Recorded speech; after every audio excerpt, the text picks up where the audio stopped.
How do we stay well in a racialized world? The Race, Health, and Happiness podcast seeks to answer that question.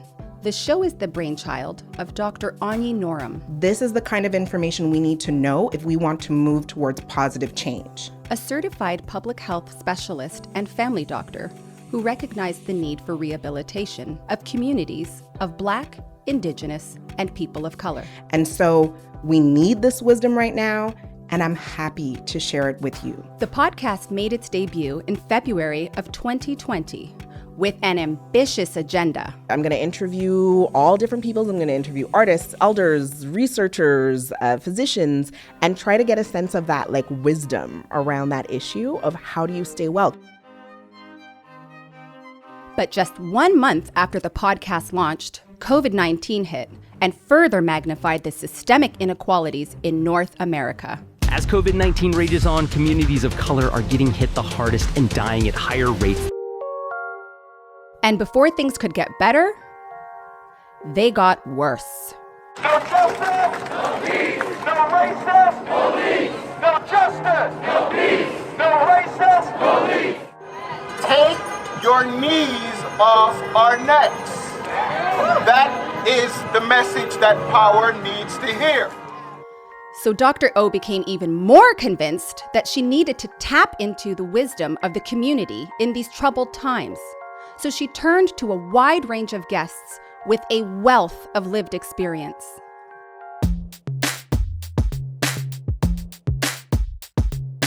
She spoke to the internationally acclaimed director of movies and music videos, Director X, about the night he got shot.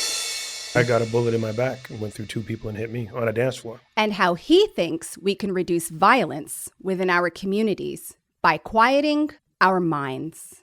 Meditation might sound like granola bars and yoga mats, but it's not. The program is to get it into schools on all levels, top to bottom.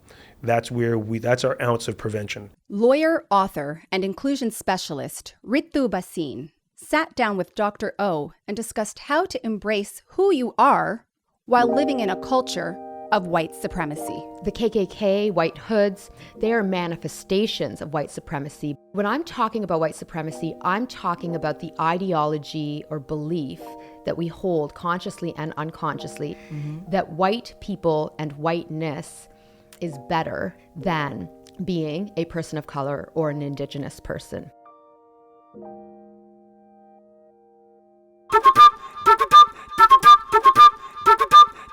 Dr. O reached out to her former professor, Dr. Akwatu Kente, an expert in the urban Black context, who advised us on how to maintain a positive mindfulness in the face of discrimination.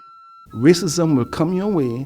Racial stigma and racial discrimination are to be expected. It's not about you.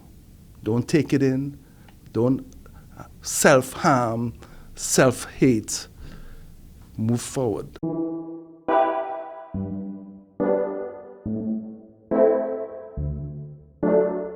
Dr. Roberta K. Timothy, assistant professor at the Dalai Lama School of Public Health at the University of Toronto, joined in with her own experiences as a woman of color and her perspectives on how to resist anti-Black racism when we are denied opportunities.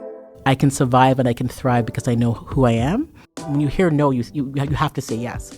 And I tell that to people. I tell this to my students. I tell it to my clients. What did they say to you? No? No. You got to think yes. And Selena Cesar Chavan, mental health advocate and former member of parliament, talked about contributing to positive change as an individual and as a community. We got to decide what we want to do. And the first thing is to show up as authentically who we are. And the second thing is to show up as the village, all of us.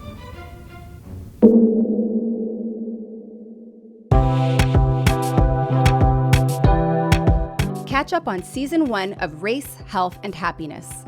All of our episodes are on our website, racehealthhappiness.com. Subscribe on Apple Podcasts, Spotify, and everywhere you get your podcasts. And be sure to follow us on Instagram. And stay tuned for Race, Health, and Happiness Season 2, Game Changers.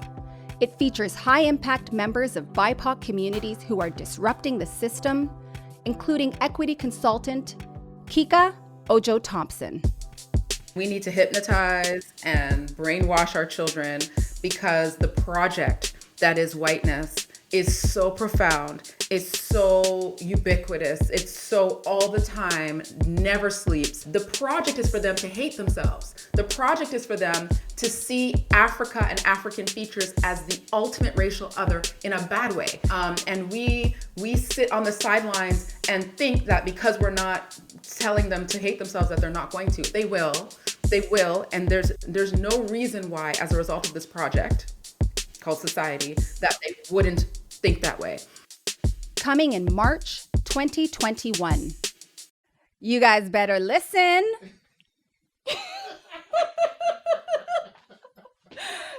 Was it okay?